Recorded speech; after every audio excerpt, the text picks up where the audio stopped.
mics are going hot.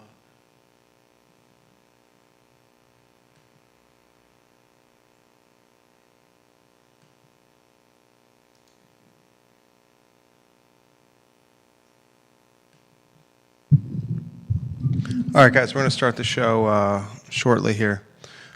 Take a look at the screen for today's headlines. Do you think 30,000 a pupil seems high to you? What city public schools are spending, Judah? Yeah, I mean, we are second highest in the state, so I'd say they're spending quite a bit. That's more than the private schools in the area. We'll talk about that on the show today. Like and share the show. Like and share the show, viewers and listeners. Like and share the show. And I'm just going to go from their website.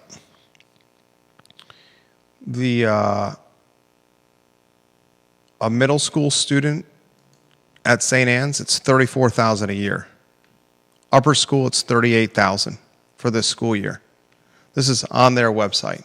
So I want to compare and contrast what Charlottesville is spending, public schools, and this data was released, ladies and gentlemen, by the Virginia Public Access Project. New research from the Virginia Public Access Project finds that basically $31,000 a year is what Charlottesville Public Schools is spending on its students.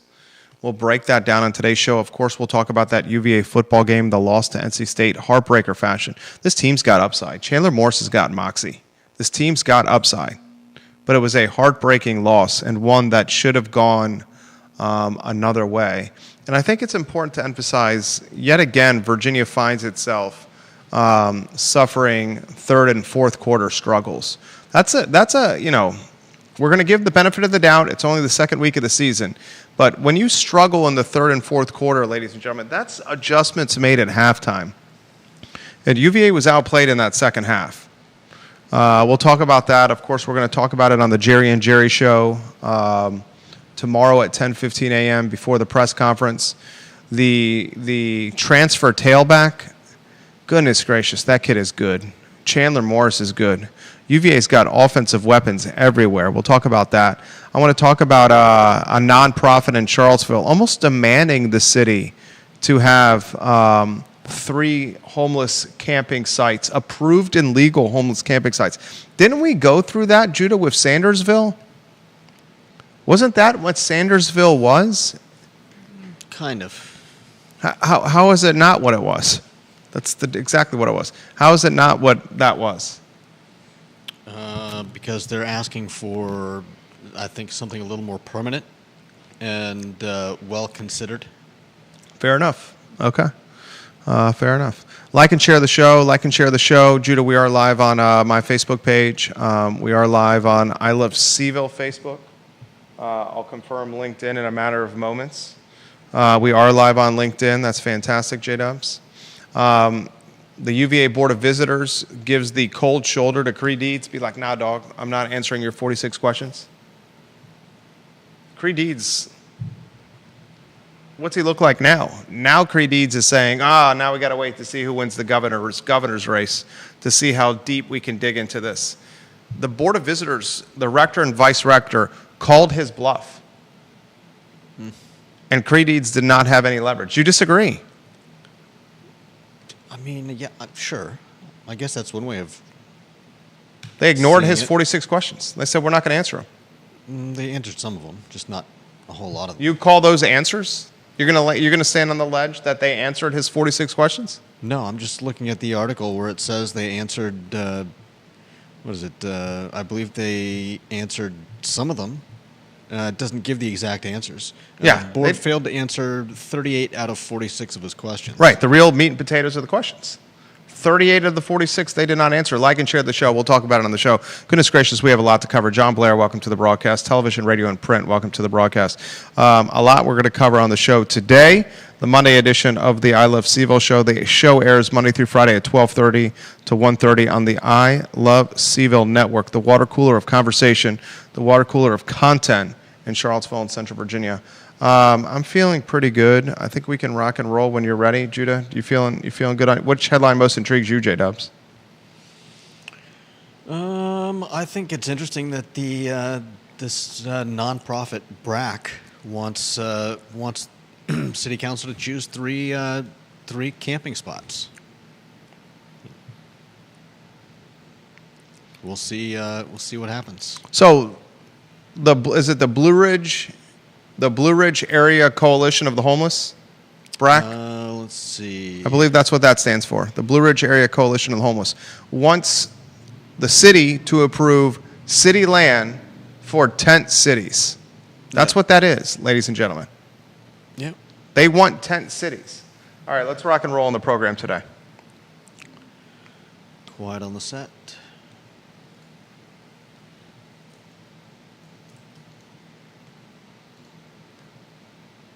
We're live on the group.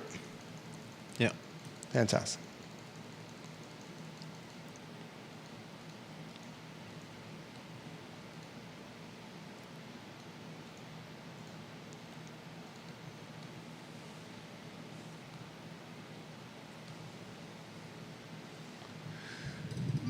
Welcome to the I Love CVille show, guys. My name is Jerry Miller. Thank you kindly for joining us on a Monday in downtown Charlottesville. We're in our building, the Macklin Building on Market Street, right in the heartbeat of a region we call Central Virginia. These 8 blocks downtown Charlottesville, the most important in the region. Have they seen some tough times? Yes, they have. Is there significant upside here? Absolutely, there is.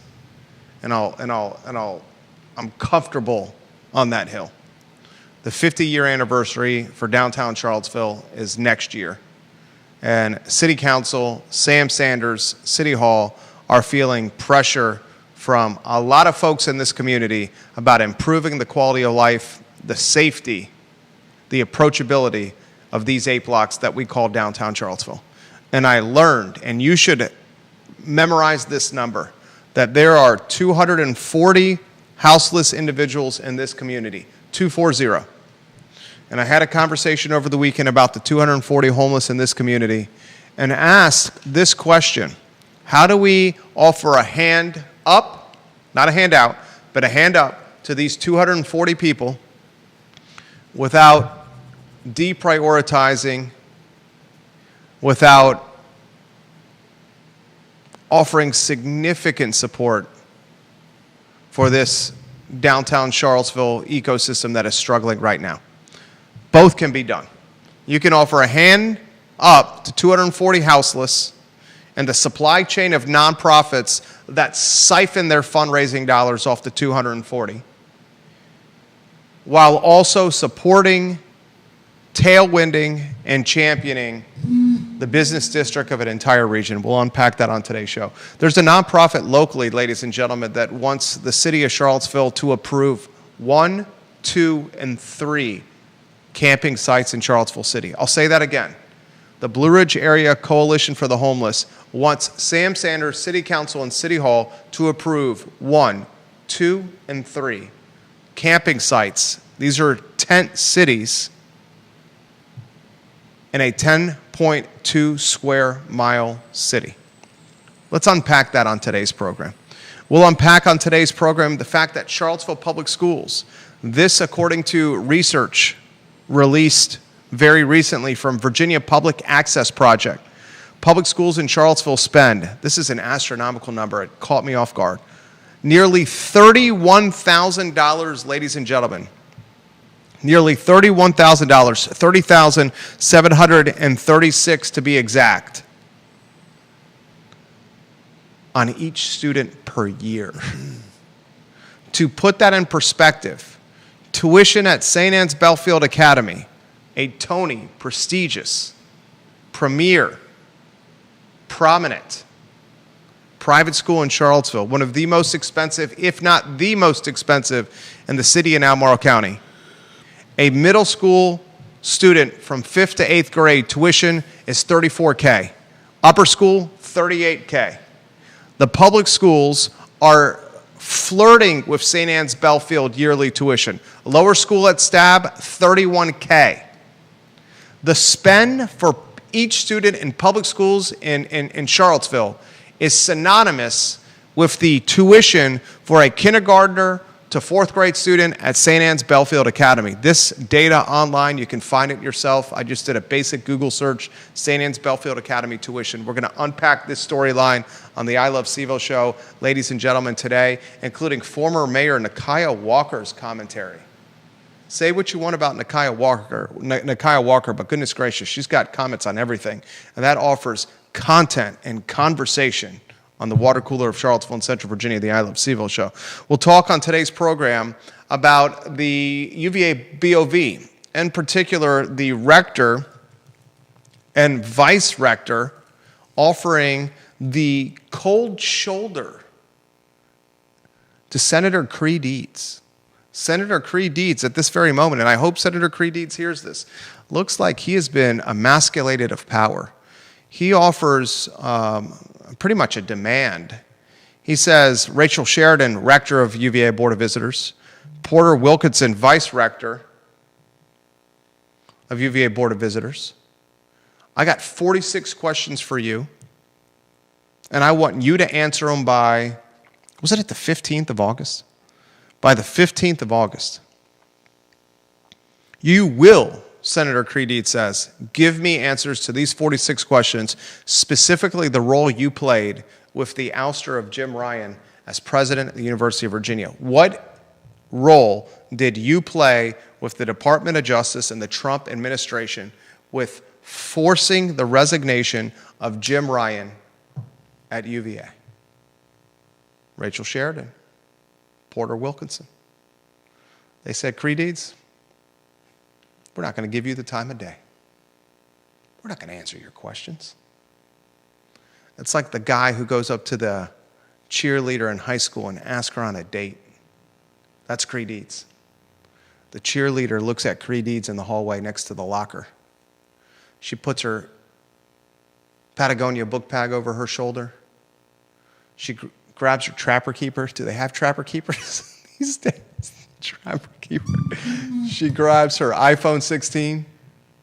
She puts her earbuds in. And in the words of Alicia Silverstone from Clueless, as if Cree Deeds, and turns her shoulder, walks down the hallway while popping her bubble gum and sending a couple Snapchats to her posse for Cree Deeds to just be wobbly-kneed next to the locker, shot down. The senator from Virginia.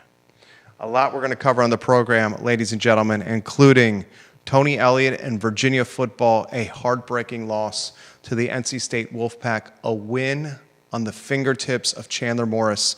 The transfer quarterback gunslinger throws an interception in the final seconds of Saturday's game, an interception in the end zone to dash the comeback hopes of UVA, to shatter the hearts of Wahoo Nation, and to likely drive an empty stadium into Saturday's matchup against the lowly William and Mary Tribe and former coach Mike London.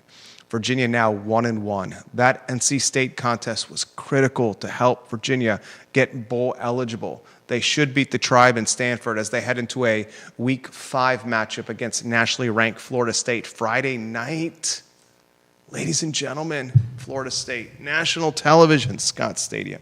So much to cover on the program. Like and share the program, like and share the program. Judah Wickhauer behind the camera. I love to give some love to John Vermillion and Andrew Vermillion of Charlottesville Sanitary Supply. The Vermillions are honest, they're communicative, men of integrity. Charlottesville Sanitary Supply on East High Street, online at charlottesvillesanitarysupply.com. Any sanitary supply needs you need, the Vermillions are who you call. Pool cleaning needs. Your vacuum is broken. Take it into them. They can repair it. You need a new vacuum. That's who you contact. Your pool robot's broken. Cleaning your pool. Take it in. They can fix it. If they can't, they'll help you buy one. Anything sanitary supply, Charlottesville Sanitary Supply. Ladies and gentlemen, like and share the show. Like and share the show. The water cooler of conversation and content in Charlottesville and Central Virginia. It's this program here. Before I get into the nitty-gritty, I want to pass this along to you. Our firm and our partners are prepared to invest in the next great experiential business or restaurant that wants to come on market. If you have an idea for a restaurant concept, if you have an idea for an experiential business, whether it's sports, whether it's fitness, whether it's health, something not done in Charlottesville that you'd like to bring in market, we have the space for you to do it. We have capital, and we want to help you come to market. My DMs are open. I'm easily found online. Phone number, DMs, email. Contact me. We are prepared to do this now with the launch potentially of first quarter of next year. Judah Wickower, two-shot. I ask you the same question. I ask you to start every program. A wise Judah Wickower, a sage Judah Wickower. No, he did not stay at a Holiday Inn Express last night, but the man is reasonable and level-headed with his commentary, except if it's about sending the Charlottesville City homeless to the Albemarle County office building site, where, goodness gracious, over the weekend, did people come out of the woodwork and say, what was Judah thinking? That's a great idea. What was Judah thinking?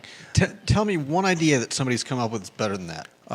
City of Charlottesville is going to jettison its 240 homeless to the greens and the acres of Albemarle County and its owned office building across from the Wendy's. Jettison is your word. That's what they would be doing. City of Charlottesville, I'm going to give you the 240 houseless that populate the downtown mall and send them to Albemarle County, create a tent city on your land at the office building. That was your idea. Yeah, I mean... That was your idea. Yeah? That was your idea. I've given you props. I think you do very reasonable things. I don't think the city necessarily has to send them there. I think it's a great place for the homeless to go. You think they don't need the city's approval? We don't need to go down this rabbit hole. Okay. Sending the homeless to live outside the building that runs Albemarle County is a good idea.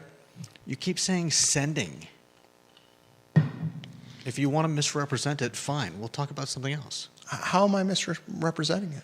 Nobody's saying that we're going to cart them over there. And the fact of the matter is, it's 2 blocks from where they're currently congregating. You make it sound like we're sending them to the far reaches of the Virginia countryside or something. Put this lower third on screen, the lower thirds, if you could, on screen. In regards to the houseless population. The Blue Ridge Area Coalition for the Homeless. This is a crazy story. Get ready for this, ladies and gentlemen. The Blue Ridge Area Coalition for the Homeless, a nonprofit, Judah, right? Mm-hmm. This nonprofit's entire business model, and don't let anyone in the world tell you that a nonprofit is not a business. Don't let anyone in the world tell you that a church is not a business. Folks may be, was it a 501c3? They may be a nonprofit on their tax return, but they need the same thing that all businesses need, money. And that money pays their staff, their executive directors, their staff, their rent, their mortgage, their utilities, allows them to grow their concept.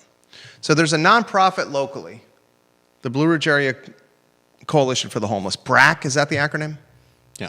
BRAC, who is now demanding that the city of Charlottesville allocate 3 designated camping sites for the 240 people that are houseless in the Charlottesville area. Not only demanding 3 designated area camping sites, but they want each cherry-picked location to be equipped with infrastructure to accommodate the roughly 240 people and their intentions to live there year-round. I'm boggled by this. I wouldn't say floored and flabbergasted, but I would say my radar is up that a nonprofit that siphons fundraising dollars on a concept surrounded on the homeless is utilizing its perceived goodwill and community equity to potentially strong-arm City Hall into 3 designated camping sites for 240 people that are facing hardship right now. Mm-hmm. Unpack the story, your commentary first, I won't interrupt, and boy, oh boy, do I have a lot to say.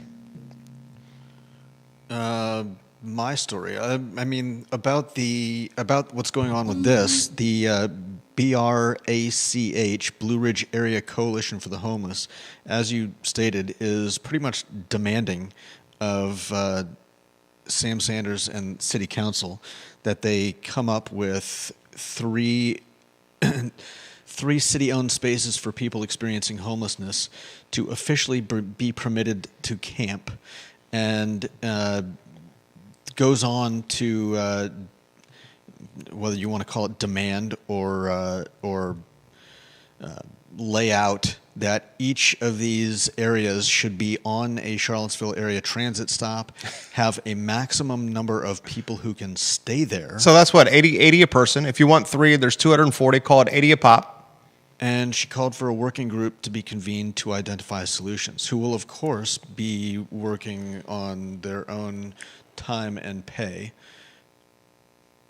I'm somewhat being facetious there, because I'm sure if we do convene something along these lines, I don't get the joke. They'll probably get paid, which means that we'll be paying for this. I mean, that's the demand. Does anyone that's watching and listening to this program in real time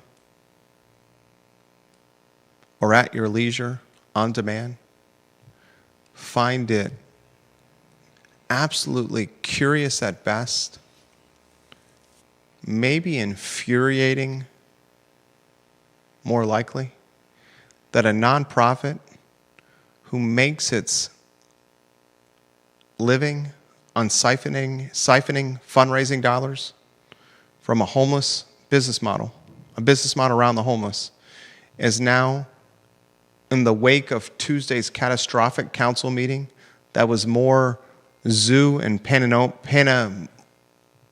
me with the word. Zoo and chaos. Pandemonium. Than civility and order. That now they're coming out, not even a week later, saying, we demand 3 camping sites, and we want taxpayer dollars to cover the cost associated with those 3 camping sites, and we want you to equip the 3 camping sites with infrastructure for 80 people roughly to live at each camping site. What's that structure? Are we talking porta potties? Are we talking regular sweeping and cleaning and maintenance? Are we talking policing? Are we talking improved lighting? Are we talking tent contributions? And how is this, ladies and gentlemen, any different than Sandersville, the tent city that was birthed in Market Street Park when newly minted at the time city manager Sam Sanders said, I want to take an empathetic approach to managing the homeless, took the curfew away from Market Street Park, arguably the most visible park in all of the city, to watch a few days thereafter 30-plus tents pop up in the gateway to the downtown mall, drawing the ire and the fury of the downtown business community and residents. Goodness, it wasn't just a business community. It's just tenants and homeowners alike. How's it different, Judah? How's it different? Didn't we go through this already? Compare and contrast Sandersville to what the Blue Ridge Area Coalition of the Homeless is trying to do here. I mean, I'm not even sure they have an idea themselves. They don't, I mean, obviously they haven't listed actual spaces because I don't know that there are any. There's plenty of spaces this could work for.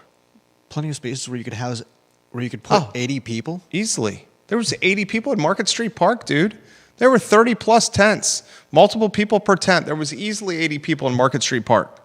The city yard in the Star Hill neighborhood, goodness gracious, that's a vast acreage that's underutilized in the heart of the city on the bus route We know close they're to not gonna everything, use the that, city though. yard. I mean, they're literally, if you walk through the Star Hill neighborhood, it's adjacent to West Haven, so that's where the beef is going to be. You think, ladies and gentlemen, that West Haven is raising beef right now, the public housing, with a developer proposing an apartment tower for UVA students that would cast a significant and vast shadow over public housing West Haven, apartments that would lease for $3,000, $4,000, $5,000 a month to students living on mommy and daddy's black Amex?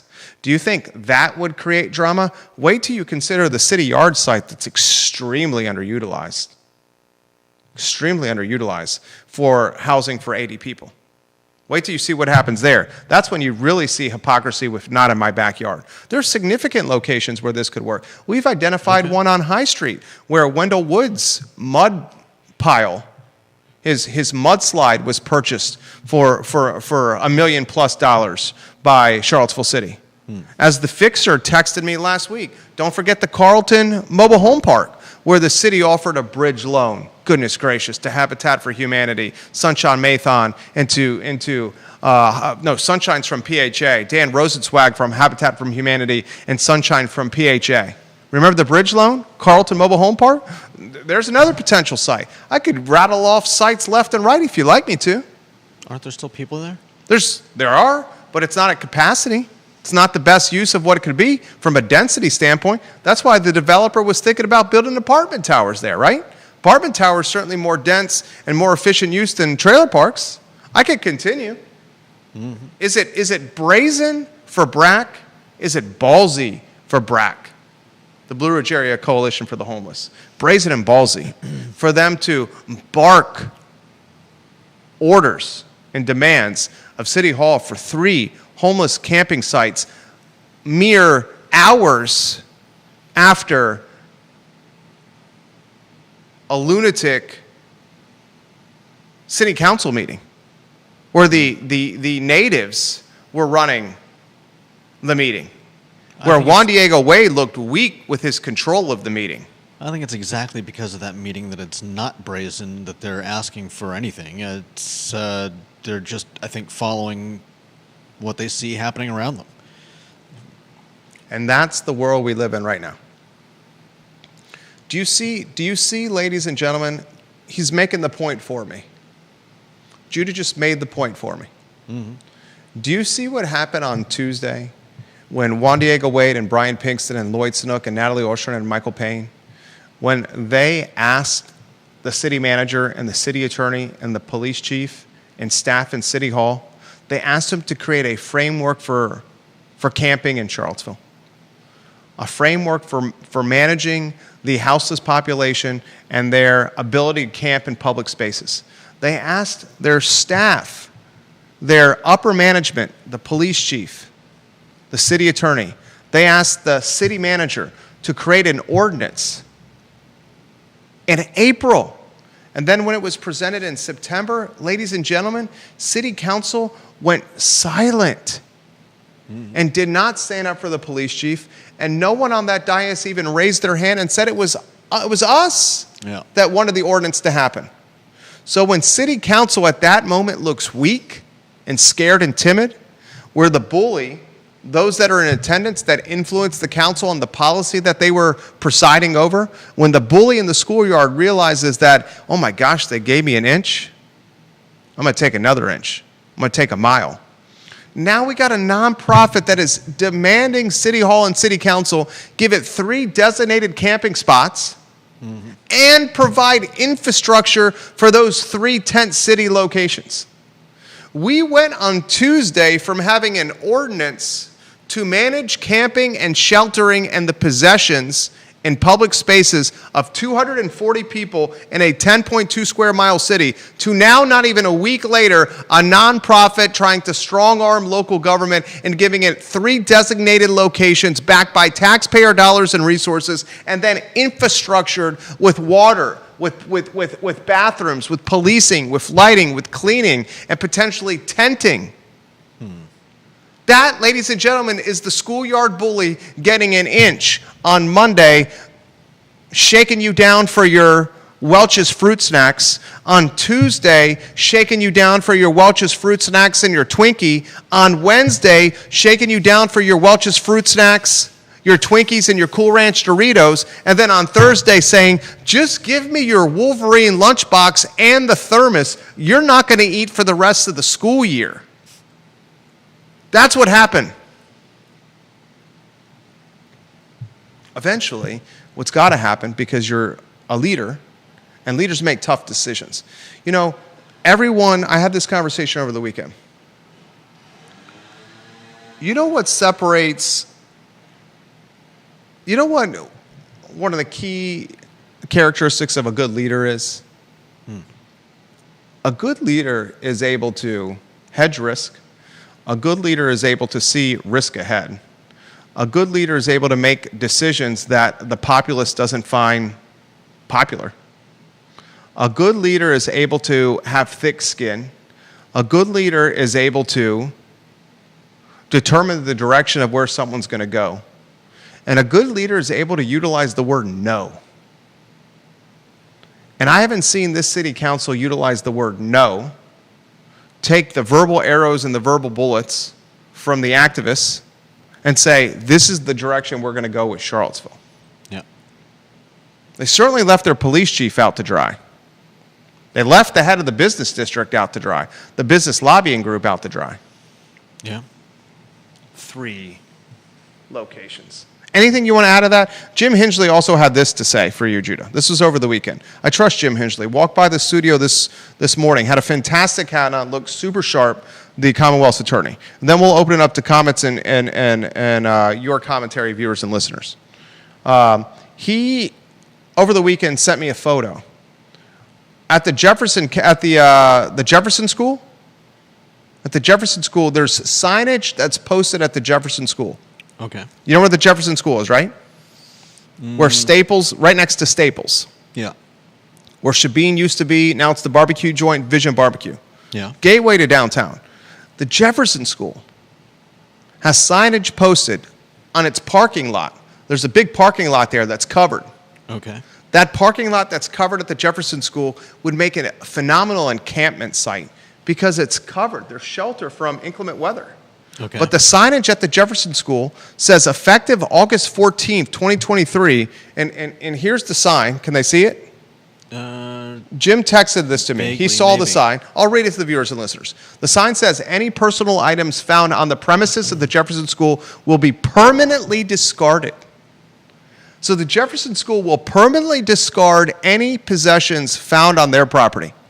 Geez, Yeah. Louise, this ordinance offered 60 days of storing the homeless possessions. They're already doing it, and so I would guess that the 60 is just a number, and they're probably going above and beyond that. But the Jefferson School, a historically African-American school, is saying, you leave your possessions here, we're going to take them and throw them away. Mm-hmm. The framework of the ordinance that Mike Koch has presented before council said, we'll store them for 60 days. And before we store them for 60 days, we'll give you 10 days notice to get off public property from camping. As long as there's nothing dangerous. The Jefferson School says if you camp here, we're going to take your stuff right away and throw it in the trash. Mike Kochis and the framework he presented said, we'll give you 10 days to transition from your current camping site and then store for free your possessions. Okay, Mr. Hingley continues. I saw this sign when I was attending an event at the Jefferson School African American Heritage Center. The sign was posted in the lower covered parking area. I don't have any way of knowing, but it strikes me that the sign may have been posted to discourage people from leaving personal belongings in the parking area, which at times is sparsely used and is, as I say, protected from the weather. Also, you know that parking area is close to the downtown mall. Whatever, Jim Hingley's words, whatever the reason for the sign, it illustrates that property owners are free to restrict the use of their property. That is the point I was making on Friday's show in reference to the idea that the county office building lawn, Judah's idea, could be used as an encampment. Only uses permitted by the property owner could be established in that space. Even though the lawn is owned by a public entity, in this case Albemarle County, the owner is entitled to restrict the use of that space. We can all agree that Albemarle County is not going to allow an encampment on the lawn of the county office building. He continues, the issue you have been discussing this week concerns restrictions on what has already been designated as public space, such as the downtown mall and public trails along the Rivanna River. This is far different from the question of what property owners, such as the Jefferson School and Albemarle County, may do to control or restrict the use of property they own. In space already designated as open to the general public, the law, as Chief Kochis indicated on your show, is far from clear that one group, such as the unhoused, can be told to move along, while another group of users do not have to move along. Average Joes and average Sallys that are spending their money on the mall. Lastly, he says, hence the interest, I believe, in an ordinance that provided a framework for eliminating what otherwise might be characterized as unequal treatment of different individuals using space open to the public at large. Mm-hmm. So here's the crux of where we're at. You ready for this? Yeah. One of the smartest guys I know. You agree? Yeah. I mean, Two-term Commonwealth's attorney. Mm-hmm. The crux of this is the usage or how you use the public space. Yeah. We can go in the public space and we can, in the public space, have a fabulous dinner at the Whiskey Jar. Go to a fantastic concert at the Southern. When the doors let out at the Southern, we can drink craft Emperor of Clouds, cold beers at Jack Brown's. Head over to the Fitzroy for Scotch on the Rocks. And finish by listening to live music at Cecilia and Mike's Rapture, where we take shots, drink beers, and leave at 2 a.m.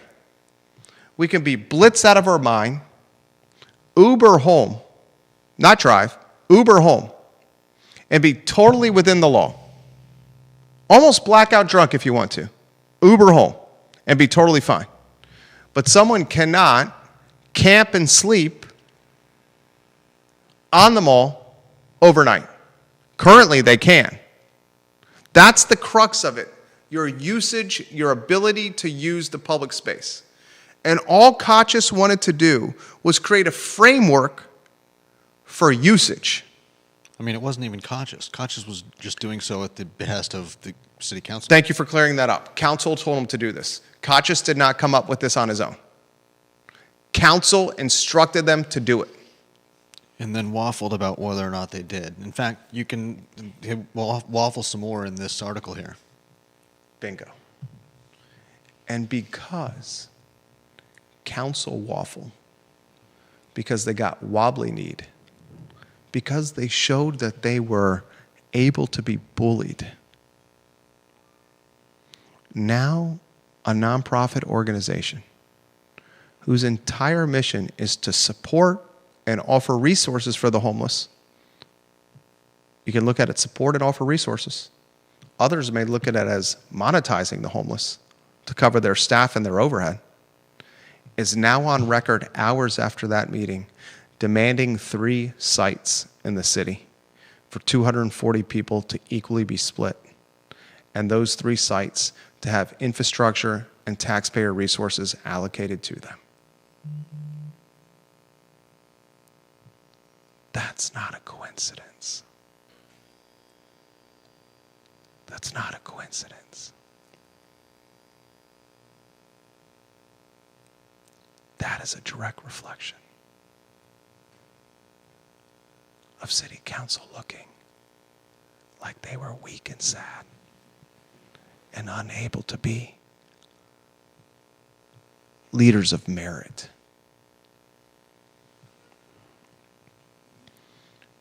It will get worse before it gets better. But I'm still significantly bullish because the conversation that was had Tuesday was the step in the direction of a boiling pot of water. The water is boiling over. Eventually, someone's going to have to turn off the stove and clean up the mess. And we're in that stage of the stove being cleaned up, the stove being turned off. And it's a perfect segue, and comments are coming in quickly. Let's get to comments. Viewers and listeners, let us know your thoughts. Put them in the feed. I'll relay them live on air. You have thoughts, Judah. Anything?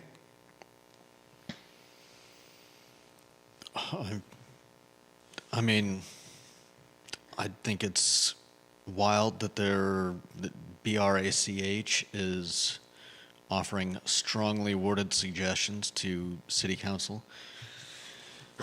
I'm still flabbergasted that that City Council is pretending like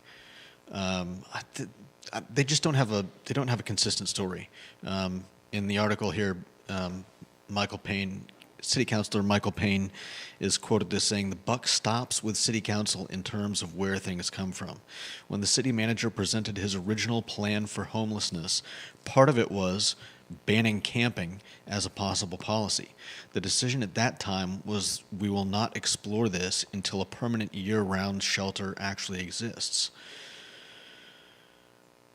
So were they not exploring that by having an ordinance drafted?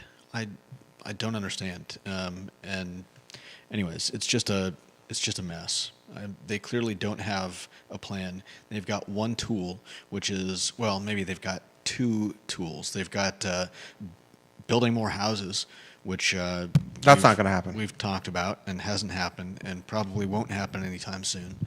And we've got the Salvation Army thrift store that the city is thankfully not paying for, because the thrift store is still open and not being used, and nobody wants to use the Salvation Army site, at least nobody in the neighborhood.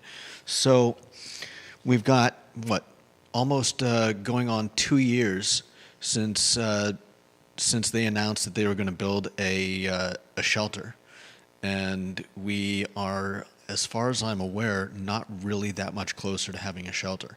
But let's put off any other action.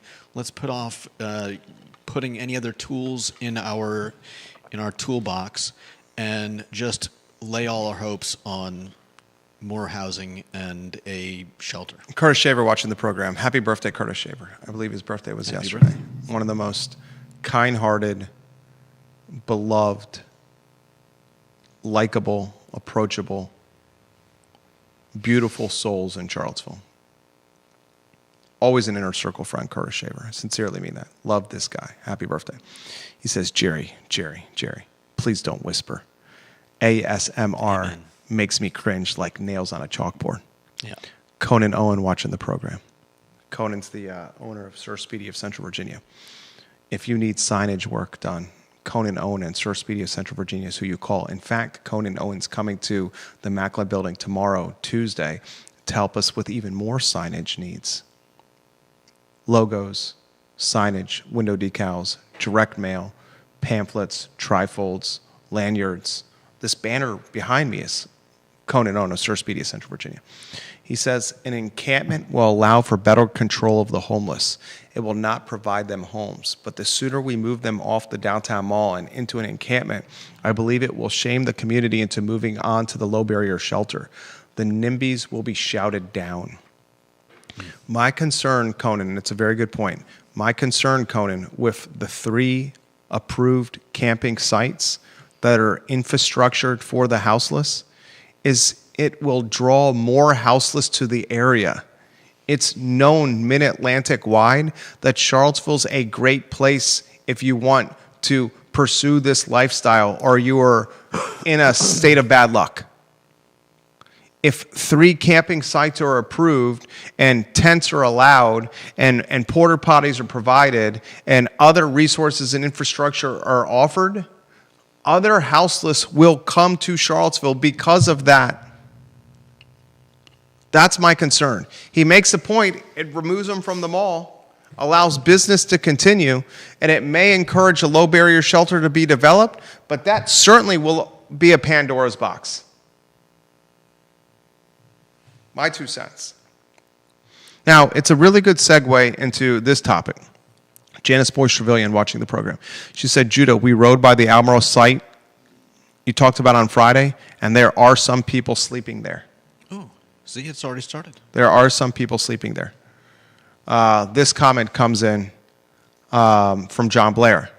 Jerry, I know it might surprise folks, but I don't think Judah and the nonprofits are off base. The city council has now made it clear that it does not support law enforcement involvement with the homeless population. It also doesn't sound like the city is close to opening a low-barrier shelter. Given those policy and operational issues, then I don't know that a public camping ground is the worst idea. Again, it might not be my first choice, which is a low-barrier shelter, but given the realities, what are the alternatives? It's clear the downtown mall business owners aren't happy with the current reality. If law enforcement, a low-barrier shelter, and just letting people sleep on the downtown mall are not realistic options, is a public camping ground that far-fetched? No, it's not. So if a public camping ground Look, is not that far-fetched, does that mean a public camping ground will be positioned next to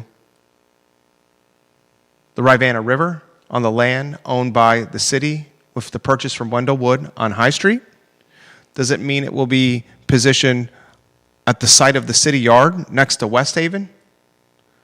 Will the land next to Tonsler Park be utilized? Will Court Square be utilized next to the courthouses? The county is not going to say, if you build it, they will come by the Albemarle County Office Building. The Commonwealth's attorney said, I read you his message. Of course, that's not going to happen. That's one of the people that's going to determine whether that happens or not. That person. He's like, of course, that's not going to happen. Well, if there are already people sleeping there, I've been by the Albemarle County Office Building many times. Okay. To say that there's already people sleeping there is a stretch. Didn't There you might be one or I'm two not- people I'm not there stating might that- be one or two people hanging out there, but it's not an encampment. okay. I'm here 7 days a week, including dropping our kid off at 7:30 in the morning. Already then. Yeah, there's not an encampment there. Okay. I don't think anyone said there was. And there's no way Albemarle County is going to allow that. Okay. I'm not sure how they're going to stop it if it happened. It's private property. You put up a sign, say you can't do this, just like the Jefferson School. Okay. How's that any different than what the Jefferson School did? You're the one that brought up the Jefferson School. I didn't bring it up. Jim Hinchley brought it up. Okay. He said, here's an example of what can be done. Okay. I didn't bring that up. All right. Fine. I mean, yeah, that's the power of signage, I guess. The power of property rights, not signage. It's Okay. the power of property rights. A lot to cover. It's the 1:19 marker. We got a 1:30 meeting here. We should talk about the public school spend. Did you find it as an astronomical number? Charlottesville spends, what's the exact dollar amount? And if you could put those lower thirds on screen, please. You're adding together the. Well, of course you would add them together. What's the exact dollar amount? I don't have the. I've got the. It's on the lower third that you're putting on screen. Oh, okay. 30,736. $18,495 on instructional costs plus $12,241 on other per student costs for a total of $30,000. How much? 30,736. $30,700 plus dollars. Charlottesville Public Schools is spending per kid per year. I'm going to give that number again to you. This is conversation for your cocktail and charcuterie party. Charlottesville Public Schools is spending basically $31,000 per student per year. I'm going to use a barometer of St. Anne's Belfield Academy, prestigious, premier, prominent. St. Anne's Belfield Academy, a student from kindergarten to fourth grade, that's the same amount of tuition, $31,000 for private school. Yeah. Charlottesville Public Schools is spending $31,000 a year per student, ladies and gentlemen. This, according to research, and you can find it online, from the Virginia Public Access Project. Ginny Hu says you can provide a much better education for a child for far less than that. Deep Throat, who's on his way to Paris, watching the program, he says he was taking a deep dive on this over the week. I love his commitment to details and stats. I respect that about him. Says, On the school spending, the instructional spending is high, but not the highest in the Commonwealth. He's right. Number two, no, the highest is Arlington. Yeah.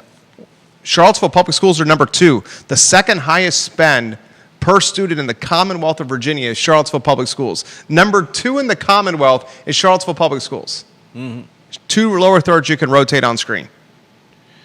Deep Throat says where CVille City schools are massively above others in spending is administration and operational facilities. Then he shares a bunch of charts and data points with us, which we will share tomorrow on the show. And here's the crazy one. OPEX maintenance. I was wondering if there was direct expensing of Buford, but I checked back to 2021 and Charlottesville City Public Schools spending was way above Virginia average even then, long before the Buford school reconfiguration. He says, WTF, now is spending high because we pay teachers more? No, it's not. Is it because of smaller classes? Not really, he says. He says the reason spending per student is so high is because CVille has a more challenge. Is it because, man, he's got a lot of data here. It's because of administrative bloat and the cost to maintain. And we'll share these data points on tomorrow's program. There's like 8 or 9 charts that we should show on screen tomorrow. I'm not really surprised. I mean, and this is the same administration that was politicking and pushing for the Federal Executive Institute, which would have been a piece of real estate that would have been the most expensive to upkeep and maintain. A former hotel that was going to require more than $1 million a year just in maintenance costs. And upkeep, So, as we get off this topic, another piece of content and conversation for your cocktail and charcuterie party in Charlottesville and in Central Virginia. I'm a big fan of alliteration. There's 240 homeless in the area. That's a stat for you. Charlottesville is number 2 in the Commonwealth public schools with the cost per pupil per year at just under $31,000 per pupil.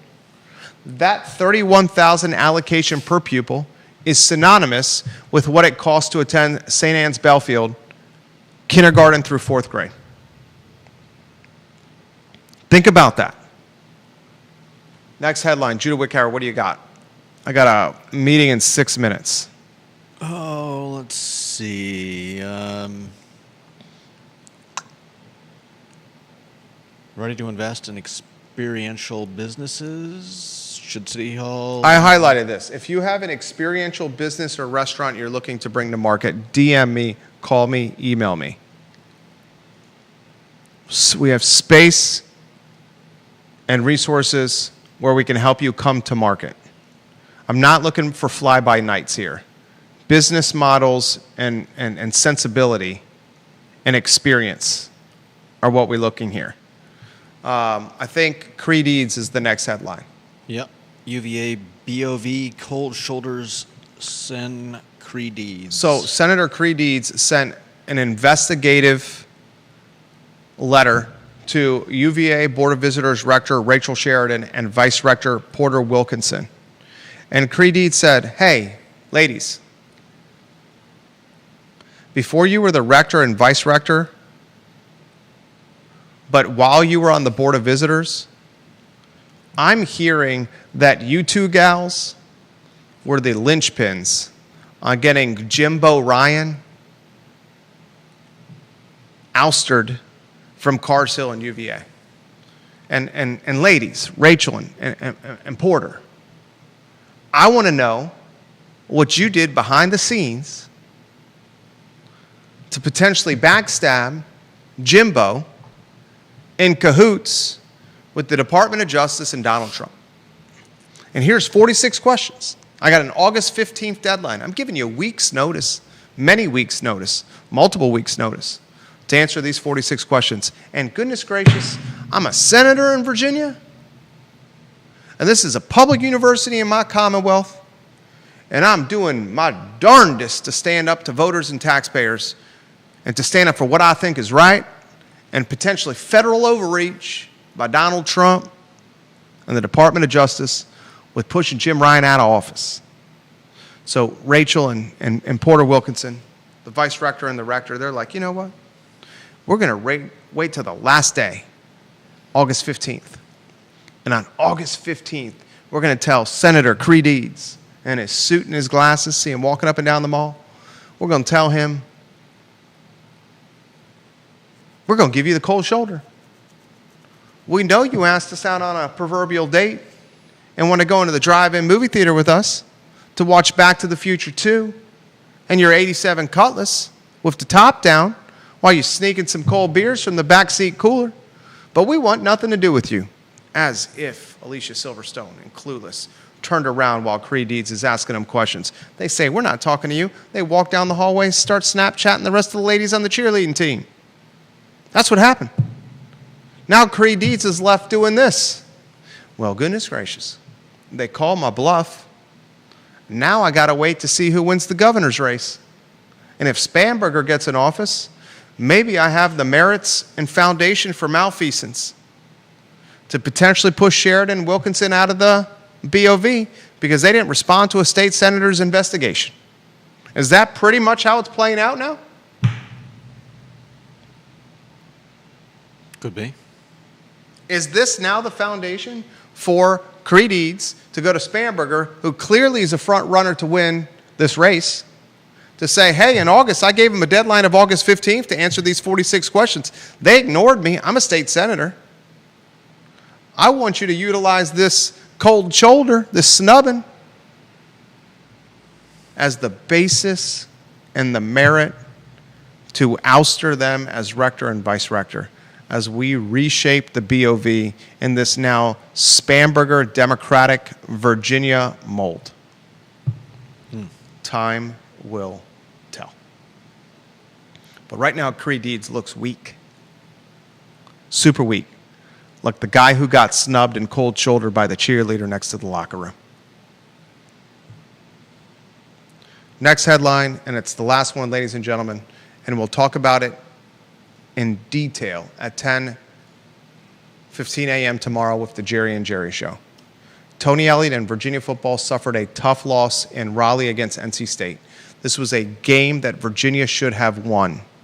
Virginia and Tony Elliott were up at halftime. They were up 24-14 at halftime. Then coming out of the locker room in the third quarter, the Wolfpack posted 21 points to Virginia 7. NC State outscored UVA by 14 points in the third period to win this game, to steal this game, to shatter the hearts of Wahoo Nation, 35-31. Chandler Morris threw an interception in the final seconds of this contest in the end zone as UVA was driving in a 2-minute offense that looked efficient, prolific, and dynamic. This team, Jamari Taylor, the running back, a North Carolina Central transfer, Chandler Morris, Trell Harris, Cam Ross, the wide receivers, a deep running back contingent, and a protective offensive line looks dynamic on the offensive side of the ball. Defense looks shaky at best. And Tony Elliott, that was a win he needed. Because if this man doesn't get to minimum 6 wins, and I'm hearing it 7, 6 if you beat Virginia Tech, 7 if you lose to Virginia Tech. If this man doesn't get to that scenario, he's out. Because going into the season, he had the least amount of wins over the last 3 years of any coach in power football. It was a heartbreaking loss. And what Jerry Ratcliffe and I said was the most important game on the schedule. Because that allowed Virginia to get 4-0 going into that Week 5 matchup against Florida State. I got a 1:30 meeting, which I'm officially late to, but that's okay. My name is Jerry Miller. This is the I Love CVille show, the water cooler of conversation and content in Charlottesville and in Central Virginia. Thank you for joining us.